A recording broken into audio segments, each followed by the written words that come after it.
오늘도 내륙지방은 30도 가까이 올라 무더위가 계속됐지만 강원 산간과 동해안엔 일주일 가까운 저온으로 일부에선 난로까지 피우고 있습니다. 이석기 통합진보당 의원이 애국가는 나라 사랑을 표현하는 노래 중 하나일 뿐 국가는 아니며 애국가 강요는 전체주의라고 말해 논란이 일고 있습니다. 국내 보이스피싱의 발원지가 되어온 중국에서 한국인 50여 명이 포함된 조직이 처음 적발됐습니다. 완벽한 우리말로 1년 새 183억 원이나 가로챘습니다. 공장 신축 공사장에서 근로자 2명이 30여 미터 아래로 추락사했습니다. 또 다른 공장에서는 LP가스 폭발로 1명이 숨지는 등 곳곳에서 사건, 사고가 잇따랐습니다. 도심에서 텃밭을 가꿔 먹거리를 마련하는 사람들이 늘고 있습니다.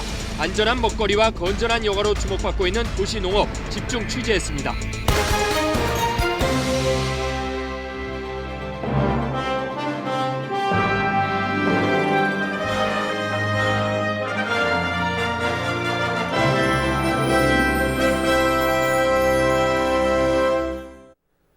시청자 여러분, 오늘도 참 더우셨죠? 전국적으로 30도 안팎의 여름더위가 이어졌습니다. 시민들은 바다로 산으로 이른 피서에 나섰는데요. 김도영 기자가 헬기를 타고 둘러봤습니다. 은빛 모래 위로 파도가 부서집니다. 이른 피서에 나선 시민들이 해변으로 모여들고 젊은이들은 어느새 시원한 바닷물로 뛰어들었습니다. 아빠와 아이의 물장난이, 신나는 수중 기마전이 더위를 저만큼 물리칩니다. 하얀 요트 수백 척이 푸른 바다를 수놨습니다. 전국에서 모인 요트 선수들은 바람을 가르며 구슬땀을 흘립니다. 청량한 숲에도 시민들의 걸음이 이어졌습니다. 시원한 계곡물에 발을 담그고 나무 그늘에는 오순도순 가족들이 둘러앉았습니다. 산길을 따라 걸으며 더위와 짜증을 내려놓으면 하늘이 눈앞입니다. 335 짝지은 나들이 객들은 산들바람이 부는 공원을 찾았습니다. 친구들은 모여 이야기를 나누고 연인은 추억을 찍느라 시간 가는 줄 모릅니다. 무더위가 계속되면서 여름이 성큼 다가왔습니다. KBS 뉴스 김도영입니다. 이와는 대조적으로 강원 산간과 동해안 지역엔 때 아닌 저온 현상이 이어지고 있는데요. 일주일 가까이 기온이 20도 아래로 내려가면서 점퍼에 난로까지 등장했습니다. 박원기 기자가 취재했습니다. 시원하게 물살을 가르며 더위를 한 방에 날려버립니다. 솜씨는 어설프지만 마냥 즐겁기만 합니다. 뭐 더위가 딱 가시네요. 물 많이 본다. 정말 시원하고 여름에 이것보다 좋은 거 없는 것 같아. 하지만 강원 산간 지역은 사정이 다릅니다.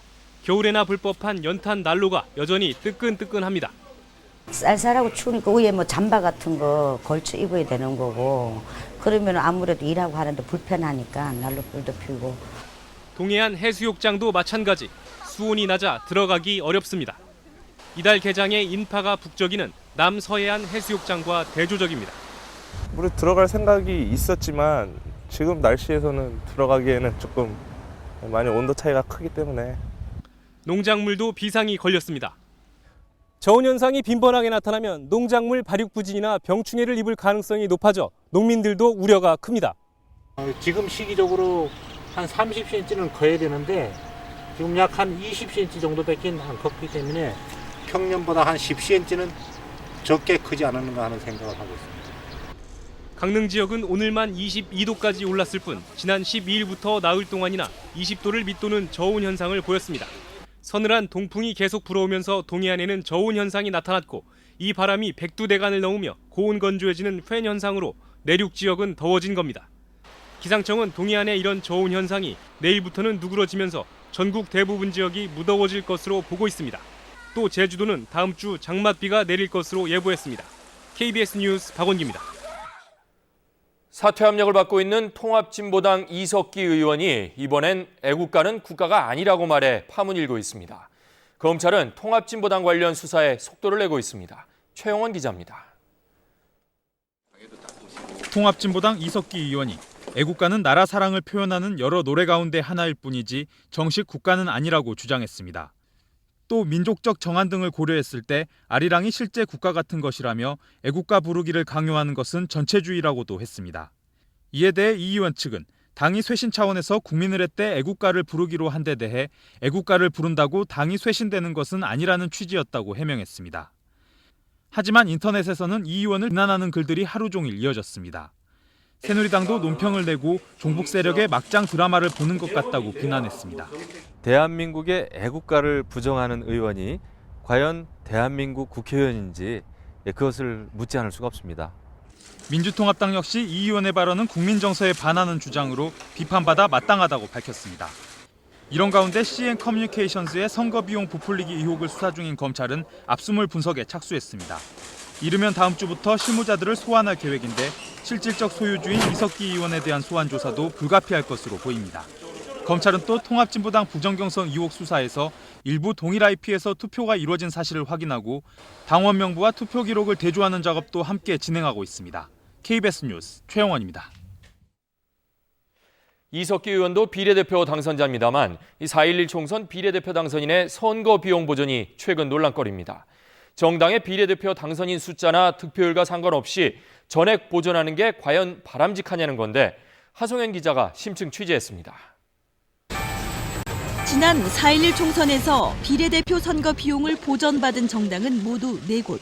당선인이 25명인 새누리당은 46억 5천만 원을, 21명인 민주통합당은 49억 6천만 원, 6명인 통합진보당은 49억 5천만 원, 2명인 선진통일당은 37억 6천만 원을 보전받았습니다. 비례대표 1명을 당선시키는데 새누리당은 1억 8천만 원, 민주당은 2억 3천만 원, 통합진보당은 8억 2천만 원, 선진당은 18억 8천만 원을 쓴 셈입니다. 이처럼 당선인 수와 상관없이 선거 비용이 보전된 이유는 현행법상 정당 득표율을 3% 넘겨 비례대표를 한 석이라도 얻으면 선거 비용을 법정 한도 내에서 전액 보전하도록 하고 있기 때문입니다. 전국 단위로 그 선거를 치르기 때문에 당선인이 한 명이라도 있는 경우에는 선거 비용을 전액 보전해 주도록. 지역구 선거의 경우엔 선거 비용이 차등 보전됩니다. 10% 이상 15% 미만 표를 얻으면 선거 비용 절반을, 15% 이상 득표하면 전액 보전받습니다. 따라서 비례대표 선거 비용도 정당 득표율에 따라 차등 지급하는 등 제도적 보완을 해야 한다는 지적이 나옵니다. 다만 돈이 없거나 잘 알려지지 않은 신생 정당도 원내 진출 기회를 갖도록 국가가 선거 비용을 지원하는 선거 공영제 취지는 살려야 한다는 전제가 필요합니다. 국민의 혈세를 쓰는 선거 공영제의 취지에 맞게 국민 정서에 맞는 그런 보전 요건의 강화가 필요할 거라고. 선거 비용 보전은 본선거에만 국한됩니다. 따라서 통합진보당처럼 당내 비례대표 후보 선발 과정에서 선거 부정이 드러나도 보전해준 선거 비용을 회수할 수는 없는 실정입니다. KBS 뉴스 하송현입니다. 전화 사기 범죄, 종종 서툰 우리말로 들통나곤 했는데요. 이번에 중국에서 적발된 대규모 보이스피싱 범죄 조직에는 우리말에 능숙한 한국인이 51명이나 끼어 있었습니다. 베이징에서 원종진 특파원입니다. 검찰이나 경찰 등을 사칭한 보이스피싱. 전화를 받은 사람들은 독특한 억양이나 사투리 때문에 보이스피싱임을 직감하기도 합니다. 혹시 개인 정보가 좀 유출로 인해서 범죄를 하는데 악용을 당했다고 생각하고 계신 건 아니십니까? 그러나 반듯한 서울말을 쓴다고 해서 보이스피싱이 아니라고 안심할 수만은 없게 됐습니다. 중국 공안이 한국인을 대상으로 한 보이스피싱단을 적발했는데 붙잡힌 235명 가운데 51명이 한국 국적입니다. 적발된 조직은 랴오닝과 지린, 산둥, 푸젠, 광둥 등지에 거점을 두고 한국어가 능통한 중국인은 물론 아예 한국 사람까지 고용한 겁니다. 중국에서 한국인이 보이스피싱으로 검거된 건 처음입니다. 이들은 한국에 무작위로 전화를 걸어 대검찰청을 사칭해 피해자 계좌가 돈 세탁에 연루됐다고 속여 계좌 정보를 빼낸 뒤 돈을 빼갔습니다. 이런 수법으로 지난 1년 동안 1,200여 차례 사기 전화를 걸어 우리 돈 183억 원을 챙겼습니다. 最主要对这类跨境犯罪给了打击，让他认识到企图逃避打击进行跨国这种犯罪同样会受到惩处。 이와 관련해 우리 정부는 공공기관을 사칭한 해외 발신번호 연결 차단 등을 위한 관련 입법 예고를 지난달 한 바 있습니다. 중국에서 한국을 대상으로 하는 보이스피싱 범죄는 갈수록 증가하고 진흥화되고 있는 것으로 중국 공안 당국은 파악하고 있습니다. 베이징에서 KBS 뉴스 원종진입니다. 오늘 낮 인천의 한 공사장에서 작업 중이던 근로자 2명이 30여 미터 아래로 추락해 숨졌습니다. 주말 사건 사고 홍성희 기자가 종합했습니다. 공장 신축 현장 철판 지지대가 맥없이 무너져 내렸습니다. 30여 미터 높이에서 콘크리트 타설 작업을 하던 도중 지지대가 무게를 이겨내지 못한 겁니다. 이 사고로 중국 동포 50살 조모 씨와 52살 전모 씨 등 인부 2명이 숨졌습니다. 공사 기간이 쫓기다 보니까는 데크를 깐 데가 잘못 깐 거죠. 힘을 갖게 해줘야 되는데 힘을 안 받고 그냥 살짝만 걸린 상태이기 때문에. 경찰은 공사업체가 안전수칙을 제대로 지켰는지 등을 조사하고 있습니다. 근처의 또 다른 금속 공장에선 LP 가스통이 폭발해 직원 53살 한모 씨가 숨지고 52살 정모 씨 등 2명이 2도 화상을 입었습니다. 경찰은 LP 가스통 교체 작업을 하다 폭발했다는 직원들의 말에 따라 정확한 사고 경위를 조사하고 있습니다. 마네킹 공장이 화염에 휩싸였습니다. 시커먼 연기가 하늘로 치솟습니다. 불은 3시간 만에 꺼졌지만 공장 3개동과 마네킹 제작 설비 등이 타면서 소방서 추산 5,500만 원의 재산 피해가 났습니다. 오늘 새벽 서울 동부 간선도로에선 45살 윤모 씨가 몰던 1톤 화물차가 15톤 덤프 트럭을 들이받아 윤 씨가 크게 다쳤습니다. KBS 뉴스 홍성입니다. 최근에 이른바 공덕력 실종 사건에서 볼 수 있듯이 트위터와 같은 소셜 네트워크 서비스를 악용한 범죄가 급속히 번지고 있는데요. 사용자의 엄격한 책임의식이 그 어느 때보다 절실해 보입니다. 고은희 기자가 취재했습니다. 긴 머리의 한 여성이 지하철 개찰구로 들어갑니다. 이 모습을 마지막으로 19살 김 모양은 연락이 끊겼고 아버지는 인터넷 방송과 트위터 등을 통해 김양을 찾아달라고 호소했습니다.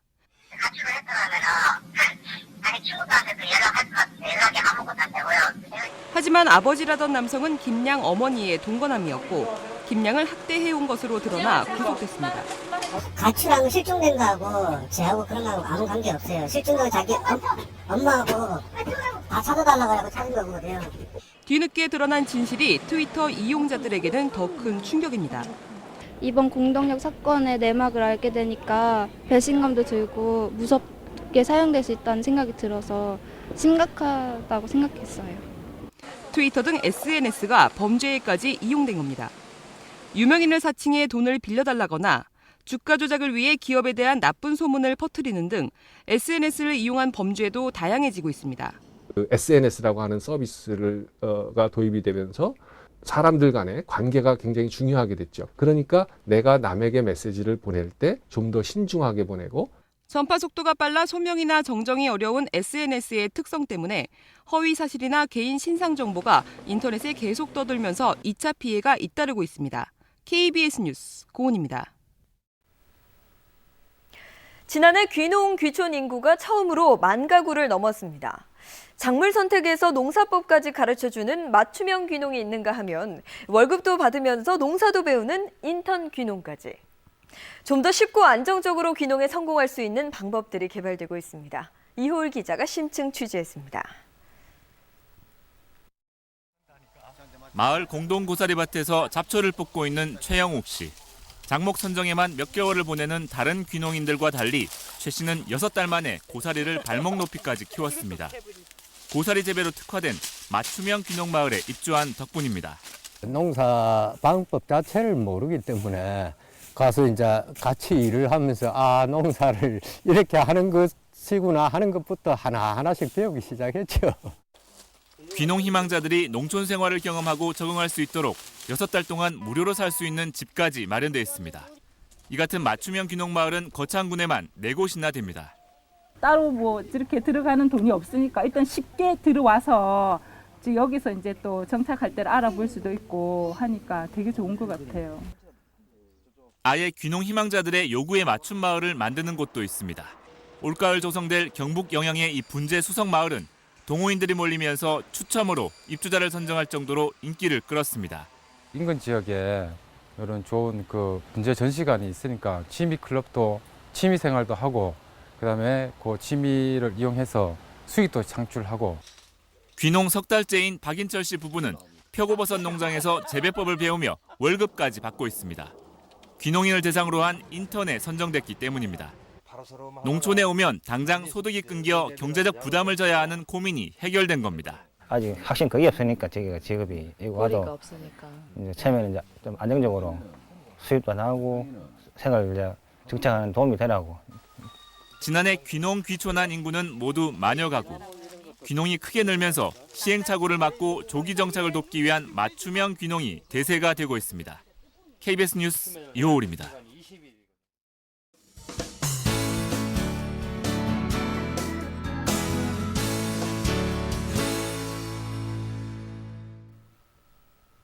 준혁인의 고추밭, 여름인의 상추밭. 귀농까지는 아니더라도 도심 속에서 직접 먹을거리를 키우며 수확의 기쁨을 느끼는 사람들도 늘고 있습니다. 내 집 텃밭의 매력에 빠진 도시 농부들을 먼저 이은희 기자가 만났습니다. 서울 도심의 한 주택. 송성규 씨네 옥상에서 여름 수확이 한창입니다. 호박 잘 익었네. 옥수수며 블루베리, 더덕까지. 직접 키운 채소가 마냥 대견합니다. 지금 무슨 작업하시는 거예요? 이 옷걸이를 펴서 참이가 쭉쭉 뻗어나갈 수 있게끔. 쑥쑥 뽑아다 먹는 재미가 쏠쏠합니다. 아침 5시 반이면 그냥 일어나서 텃밭부터 올라옵니다. 오이가 오늘은 몇 개가 열린다. 토마토가 몇 개가 열린다. 삭막한 아파트 단지에도 초록 물결이 살아났습니다. 도심 속 자연, 이 옥상 텃밭은 이제 이런 아파트 단지에서도 조금씩 낯익은 풍경이 되고 있습니다. 3년 전 주민들이 함께 만든 이 텃밭에서는 20여 가지 작물을 재배합니다. 그런 게 맛있어, 그런 게. 도시농업에 대한 관심이 높아지면서 서울시가 보급한 도시 텃밭은 20곳, 전체 면적은 1년 새 2배 이상 늘었습니다. 구청마다 도시농부 교실이 문을 열고 각자의 아이디어가 더해진 텃밭은 재치 만발입니다. 직장인들 휴식 공간으로 조성된 텃밭도 늘고 있습니다. 집에 가져가실 거예요? 네, 엄마한테 가지 무침해달라고 하려고요. 자연과 조화로운 삶을 갈망하는 도시농부들이 콘크리트 숲의 일상을 바꿔놓고 있습니다. KBS 뉴스 이윤입니다. 제가 들고 있는 건 상추 모종입니다. 이런 채소 모종을 10제곱미터 텃밭에서 1년간 직접 키워서 먹을 경우 가구당 약 20만 원의 이익이 생긴다는 조사 결과가 있습니다. 경제적 이익뿐만이 아니죠. 직접 가꾼 안전한 먹을거리, 그 자체로도 삶에 큰 활력이 될 겁니다. 도시농업을 활성화하기 위해서는 어떤 과제가 남았는지 허솔지 기자가 짚어봤습니다. 텃밭에서 키운 콩으로 끓인 순두부. 내 손으로 직접 만든 안전한 먹을거리가 도시농업의 가장 큰 매력입니다. 유기농으로 그냥 아이들이 쌈 싸먹기에도 좋고 싱싱한 걸 야채를 또 직접 길어서 먹다 보니까 그걸 더 고를 줄 아는 그런 요령도 생기는 것 같아요. 도심 속의 생태 학습장은 물론 건전한 여가 공간 제공이라는 또 다른 장점도 있습니다. 재배해가지고 수확해가지고 인근 노인들도 주고 또 가까운 친구들 중에 내가 참 좋아해요. 이 때문에 정부와 서울시는 올해를 도시농업 원년으로 선포하고 65억 원의 예산을 투입하기로 했습니다. 서울시는 전체 면적의 1%를 도시 텃밭으로 조성할 방침이지만 확보한 농지는 계획의 10분의 1 수준. 따라서 미국 뉴욕처럼 옥상과 조경용 화단 등 자투리 땅을 활용하는 방안이 필요합니다. 또 농사의 효율을 높이기 위해선 전문 인력의 도움이 필수지만 서울의 농업 인력은 60여 명에 불과합니다. 도시농업의 원조인 독일의 경우 정부 민간 합동지원센터만 15,000여 곳, 지원 인력도 직종별로 세분화돼 있습니다. 어떻게 농작물을 가까이 되는지, 어떻게 종자를 뿌려야 되는지 이거 전혀 모르는 시민들을 이분들을 지도 인력을 말하는 거예요. 전국의 도시농부 70만 명 시대. 농사를 도시의 활력소로 발전시키기 위해선 농사 정보와 교육 기회 제공 등 정교한 지원 대책이 뒷받침돼야 합니다. KBS 뉴스 허솔지입니다. 중국이 오늘 저녁 우주정거장에 도킹할 유인 우주선을 성공적으로 발사했습니다. 여성 우주인도 탔는데 이번 도킹에 성공하면 세계 세 번째로 유인 우주 도킹 기술을 확보하게 됩니다. 베이징에서 김주영 특파원입니다.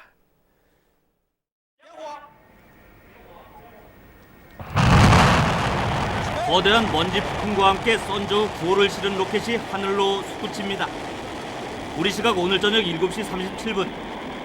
창정 2호 로켓 발사 후 유인 도킹을 시도할 중국 우주인들 모습도 보입니다.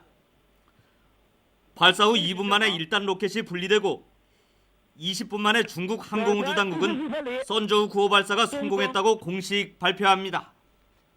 现在我宣布神舟9号飞船发射圆满成功。 선저우 9호는 내일이나 모레쯤 중국의 실험용 우주정거장 텐궁 1호와 도킹할 예정입니다. 미국과 러시아에 이은 세계 세 번째 유인 우주 도킹. 선저우호에는 공군 조종사인 올해 34살의 여성 우주인도 탑승해 있습니다. 중국의 첫 여성 우주인이 된 류양은 도킹 후 텐궁 1호에 들어가 의학 실험을 맡게 됩니다. 我想多用心去体会一下太空独特的环境，多欣赏一下太空奇妙的景色。 중국은 지난해 11월 이미 선저우 8호와 텐궁 1호의 무인 도킹을 성공시킨 바 있습니다. 중국은 최근 역대 최대의 추진력을 가진 로켓 엔진 제작에도 성공했다고 밝혔습니다. 추진체 기술 역시 세계 최고 수준임을 과시하려는 것입니다. 베이징에서 KBS 뉴스 김주영입니다. 지난해 후쿠시마 원전 사고 이후에 멈춰섰던 일본 원전 일부가 다시 가동됩니다. 원전제로 2달 만에 내려진 결정에 졸속이라는 비난과 함께 우려의 목소리가 쏟아지고 있습니다. 도쿄에서 권혁주 특파원입니다. 후쿠이현 5위 원전입니다.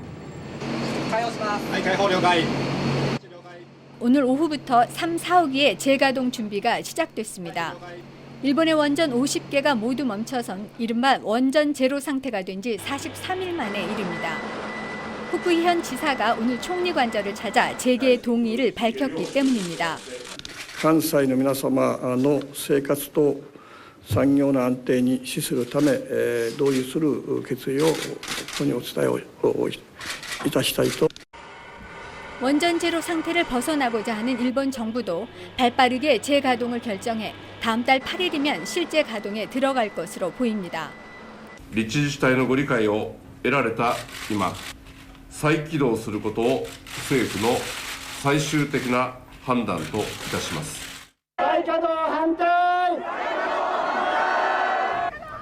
하지만 후쿠시마 원전 사고의 검증 결과도 나오기 전에 재가동을 결정한 것은 졸속이라는 비난이 쏟아지고 있습니다. 일본은 5위 원전이 재가동되면 오사카 등 칸사이 지방에 요구한 15% 절전 목표를 완화하기로 했습니다. 도쿄에서 KBS 뉴스 권혁주입니다. 땀이 지나치게 많이 나는 다한증으로 고생하는 분들이 꽤 있더라고요. 네, 그런데 생활 습관만 고쳐도 땀을 줄일 수 있다고 합니다. 튼튼생생에서 박대기 기자가 알려드립니다. 더울 때 체온을 낮춰주는 땀. 하지만 지나치게 많이 흘리는 사람들도 있습니다. 한창 공부하는 대학생. 손에서 난 땀으로 책이 온통 젖고 펜을 쥐기조차 힘듭니다. 냉방기가 가동 중인데도 땀을 주체할 수 없습니다. 아무래도 시험 볼 때 공부를 시험 문제를 풀다 이렇게 막 시험지가 찢어졌던 적이 되게 많고요. 따로 받으셨던 적? 미끄럼 방지 핸들에 송풍 방석도 써보지만 이 택시 기사는 늘 땀 때문에 괴롭습니다.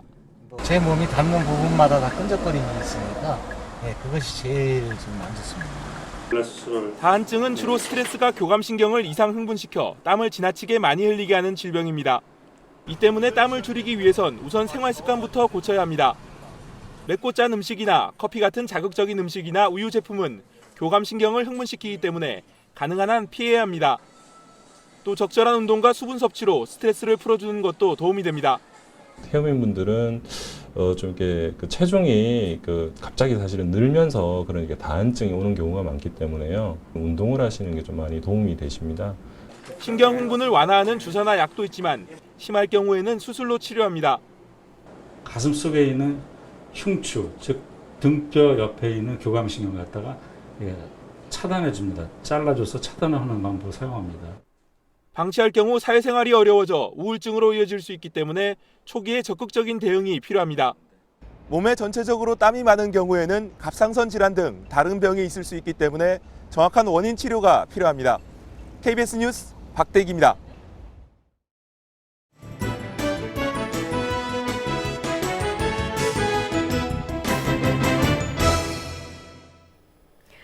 여수 앞바다에는 세종대왕함, 독도함이 총출동했습니다.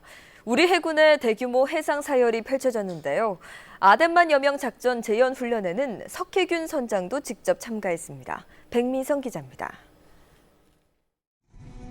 최첨단 무기로 무장한 세종대왕함을 선두로 13척의 전투함이 일렬로 항진합니다.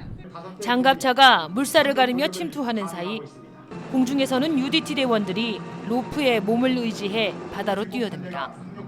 연막탄이 터지자 낙하산을 탄 대원들이 400m 상공에 모습을 드러냅니다. 엑스포 해군의 날을 맞아 오동도 앞바다에서 열린 대규모 해상 사열입니다. 세계 최초로 해양 엑스포가 열리는 이곳 여수에서 국민과 함께하는 해군의 날 행사를 하게 된 것을 매우 뜻깊게 생각합니다. 아덴만 여명작전 재연 훈련에는 당시 필압돼 중상을 입었던 석혜균 선장도 지켜봐 의미를 더했습니다. 다시는 저런 일이 일어나지 않았으면 좋겠다. 또 저것으로 인해서 다치는 사람은 저 혼자로서 만족해야지.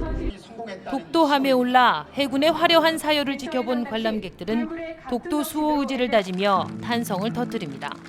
평생에 한번 볼까 말까 한데 보게 돼서 기분 좋고 자식들한테도 좋은 교육이 될 거라고 생각합니다. 여수 앞바다에서 펼쳐진 우리 해군의 위용이 관람객에게 이색 경험을 선물했습니다. KBS 뉴스 백미선입니다. 음악회에 가시면 지휘자가 지휘봉을 열심히 흔들며 지휘하는 모습 보셨을 텐데요.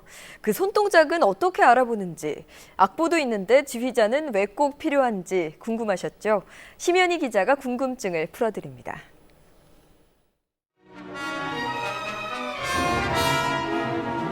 수십 명의 단원을 한 몸처럼 움직이는 작은 지휘봉.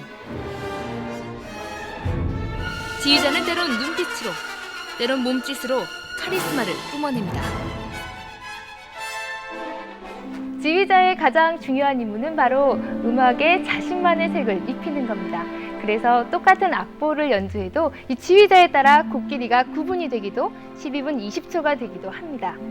때론 악기 위치를 바꿔 특정한 음색을 강조하는 파격을 연출하기도 합니다. It's a certain standard, insist on certain quality, and in the performance is the one who leads the performance. 관객이 눈으로 보는 몸동작에선 지휘자의 성격이 고스란히 드러납니다. 지휘자 저마다 제각각인 것처럼 보이지만 공통점은 있습니다. 지휘봉을 든 오른손은 주로 빠르기와 박자를, 왼손은 표현을 강조하거나 전체적인 분위기를 지시합니다.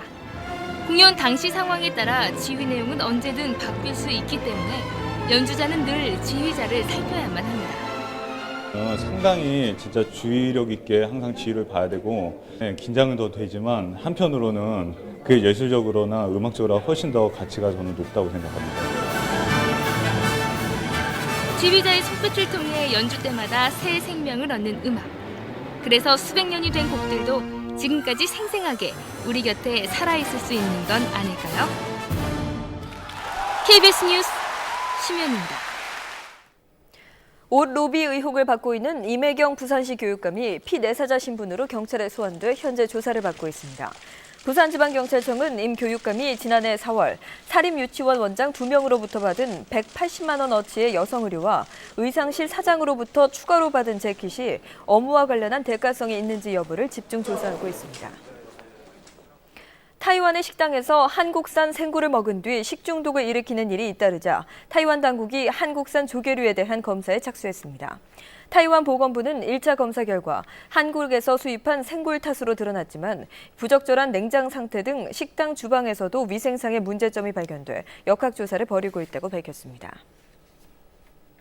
무바라크 대통령이 퇴진한 뒤 처음으로 이집트의 새 지도자를 뽑는 대통령 선거 결선 투표가 시작됐습니다.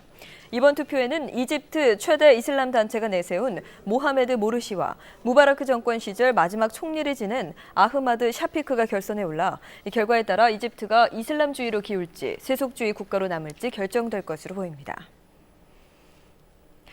이렇게 무더운 날은 물놀이가 제격인데요. 보기만 해도 시원해지는 국제 서핑 대회로 여러분을 안내합니다. 홍혜림 기자입니다.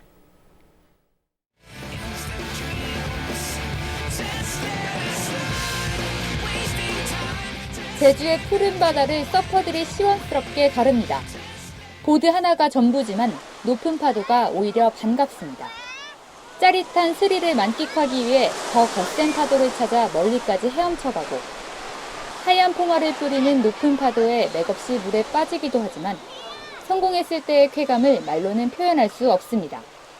The water's very warm and the weather's lovely today and I was able to catch quite a few waves out there. 세계 8개 나라 600여 명이 참가한 중문 국제 서핑 대회로 국내에서 열린 대회로는 최초로 세계 프로 서핑 협회가 공인했습니다. 서핑을 처음으로 눈앞에서 본 관광객들은 아슬아슬한 파도 타기에 전율하며 탄성을 터뜨립니다. 아이들도 서퍼들을 따라하듯 물놀이에 신이 났습니다. 이번에 와서 자세히 봤어요. 저것도 선수들이나 타지 아무나 못하는 건가 보다. 초여름 제주 바다를 서퍼들의 질주로 수놓게 될 이번 대회는 18일까지 계속됩니다. KBS 뉴스 홍혜림입니다.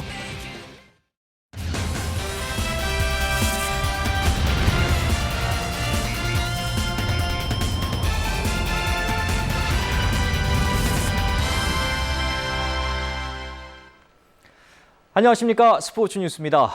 2002 한일 월드컵 10주년을 맞아 그해 태어난 한일 축구 꿈나무들이 교류전을 펼치는 등 뜻깊은 만남의 시간을 가졌습니다. 신병일 기자의 보도입니다. 한일 월드컵에서 우리나라는 4강 신화를 달성했고 일본은 사상 첫 16강에 진출했습니다. 공동 개최국 한일 두 나라가 감동과 환호성으로 넘쳐나던 2002년 우리나라에서만 49만 2천여 명의 월드컵 둥이들이 태어났습니다. 월드컵 10주년이 되는 올해 만 10세가 된 한일 축구 꿈나무들이 한자리에 모여 교류전을 펼쳤습니다. 자라면서 듣고 본 한일 월드컵의 명장면들을 떠올리며 소중한 추억을 나눴습니다. 10살 때 포르투갈전을 봤는데 박지성이 슛을 한 모습이 멋있었어요. 한국の人たちはみんな体がでかいので、それに負けないようにこれからもいっぱいご飯を食べたりしてでかくなりたいです. 선수들은 월드컵 기념관도 방문해 영광의 순간들을 간접 체험했습니다. 메시처럼 좋은 축구 선수가 되고 싶어요. 한일 월드컵 10주년을 기념하는 만 10세 교류전은 일본에서도 열립니다. KBS 뉴스 신병일입니다. 런던 올림픽에서 전략 종목으로 꼽히는 남자 체조는 단체전에서도 메달을 바라보고 있는데요. 강원도로 1박 2일간의 이색 훈련을 떠났습니다. 정현숙 기자가 함께 다녀왔습니다. 런던 올림픽에 가까워지면서 연습장엔 긴장감이 높아졌습니다. 단체전 메달을 바라볼 만큼 실력이 향상되면서 훈련 강도도 세졌습니다. 그러나 지나치면 독이 되는 체조 대표팀은 강원도 여행을 통해 새로운 전환점 마련에 나섰습니다. 처음 접해보는 클레이 사격. 집중력과 담력을 높이는 동시에 그동안 쌓인 스트레스도 푸는 일석이조의 효과를 봤습니다. 맞췄을 때 좀 더 희열을 느끼는데 맞추지 않더라도 이 탕 소리에 스트레스가 확 날아가는 느낌, 그런 게 되게 좋은 것 같아요. 족구 경기에서 코치팀을 상대로 점수를 내자 절로 흥이 납니다. 선수들끼리 산책을 하며 더욱 가까워지는 계기를 마련했습니다.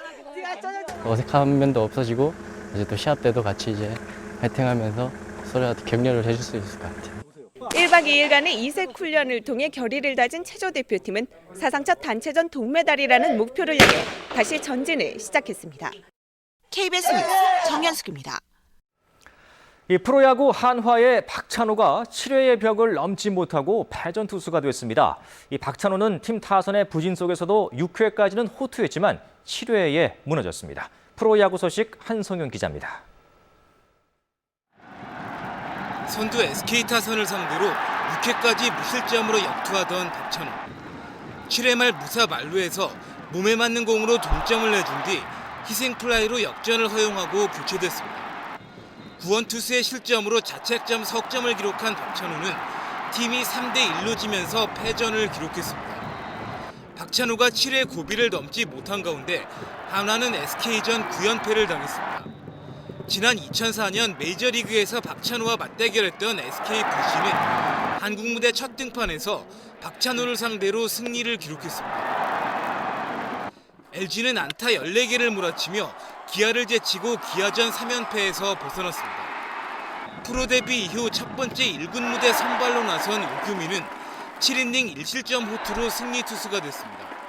타자들을 윽박지르는 투수가 아니기 때문에 이렇게 맞춰 잡는 피칭을 하다 보면 좋은 결과가 있을 거라고 생각해서 태근이 리드를 따라갔던 것 같습니다. 삼성은 최영우의 2점 홈런 속에 오승환의 마무리로 두산의 추격을 따돌렸습니다. 롯데는 넥센을 물리치고 단독 3위로 올라섰습니다. 프로야구는 올 시즌 7번째로 전구장 매진을 기록했습니다. KBS 뉴스 한성윤입니다. 국내 검도의 최고수인 8단들이 겨루는 대회가 열렸습니다. 고수들의 번개 같은 검 대결, 이진석 기자가 취재했습니다. 팽팽한 기싸움과 탐색전. 어느새 검이 번개처럼 번쩍입니다. 작은 틈을 파고들어 일격을 가하는 이것이 최고수 8단의 대결입니다. 8단은 40년 정도의 수련과 까다로운 승단 시험을 거쳐야 하는 검도 최고의 경지. 국내에는 50여 명뿐입니다. 8단은 전 검도인의 모범이 돼야 되고 표준이 돼야 되는 그러한 단이고. 전국에서 모인 고수들을 제치고 51살 박상범 8단이 최고 자리에 올랐습니다. 5번 도전 끝에 올해 승단한 박상범 8단은 우승의 순간에도 끝없는 수련을 강조했습니다. 검도는 끝이 없다는 것, 계속해도 부족함을 느끼는 것이 검도가 아닌가. 그것이 가장 검도의 장점이 아닌가. 평생 수련으로 자신과의 싸움에서 이기는 것, 바로 검도의 정신이자 매력입니다. KBS 뉴스 이진석입니다. 일본 프로야구 오릭스의 이대호가 3경기 연속 안타의 상승세를 이어갔습니다. 이대호는 주니치와의 교류전에서 3타수 1안타 볼넷 1개를 기록하며 타율을 2할 8푼 6리로 끌어올렸습니다. 추신수는 피츠버그전에서 1대0으로 앞선 8회 볼넷으로 출루한 뒤 2루 도루에 성공했고 후속 타자의 안타 때 홈을 밟아 팀 승리에 힘을 보탰습니다. 여자 골프 투어 SOL 챔피언스 인비테이셔널에서 양수진이 4타를 줄여 중간 합계 7언더파로 안석이와 함께 공동 선두에 올랐습니다. 동아시아 소프트볼 대회에서 우리나라가 타이완에 8대7로 아깝게 져 준결승 진출에 실패했습니다. 유로 2012 D조 예선에서 축구종가 잉글랜드가 역전, 재역전의 명승부 끝에 스웨덴을 꺾고 이 8강 진출에 유리한 고지에 올랐습니다. 해외 스포츠 김봉진 기자입니다. 전반 23분 잉글랜드는 캐롤의 헤딩슛으로 선제골을 터뜨렸습니다. 잉글랜드만 만나면 펄펄 나는 스웨덴의 반격도 만만치 않았습니다. 후반 행운의 동점골에 이어 멜버리가 헤딩슛으로 경기를 뒤집었습니다. 위기의 순간 잉글랜드는 교체 선수 투입으로 승부의 흐름을 바꾸었습니다.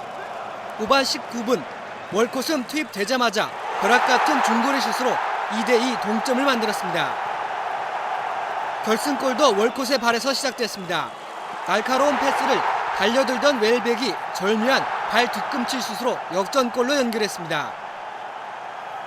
3대2 재역전승을 거둔 잉글랜드는 1승 1무로 8강 진출에 유리한 고지에 올랐습니다.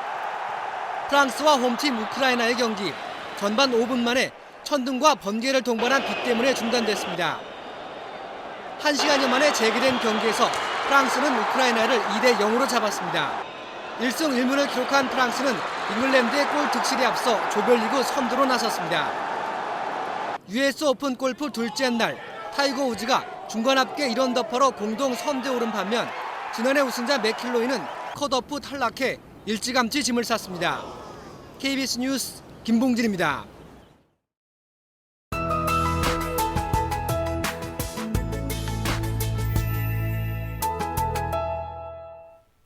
오늘 전국이 맑은 가운데 낮 기온이 30도 안팎까지 올라 더운 날씨였습니다. 일요일인 내일도 대구의 낮 기온 30도, 서울이 29도까지 오르면서 오늘만큼 덥겠습니다. 또 맑은 하늘에 자외선도 강할 것으로 예상돼 외출하실 때는 주의하셔야겠습니다. 오후부터 중부와 경북 내륙 지역에 소나기가 지났습니다. 내일은 서해상에 있는 고기압의 가장자리에 들겠는데요. 전국에 가끔 구름 많겠고 아침에는 서해안과 동해안 또 일부 내륙 지역에 안개 끼는 곳이 있겠습니다. 자세한 특별레시입니다. 내일 중부지방 서울의 낮 기온 29도 등 오늘과 비슷하겠습니다. 남부지방 광주와 대구의 낮 기온 30도까지 올라 한낮에 덥겠습니다. 동해안은 강릉의 낮 기온 27도, 포항 28도로 오늘보다 5도 정도 높겠습니다. 물결은 모든 해상에서 낮게 일겠지만 서해와 동해상에 안개 끼는 곳이 있겠습니다. 다음 주 월요일과 화요일엔 북상하는 장마전선의 영향으로 제주도에 장맛비가 내리겠습니다. 기상정보였습니다. 토요일 밤 9시 뉴스 모두 마칩니다. 내일 다시 뵙겠습니다. 고맙습니다.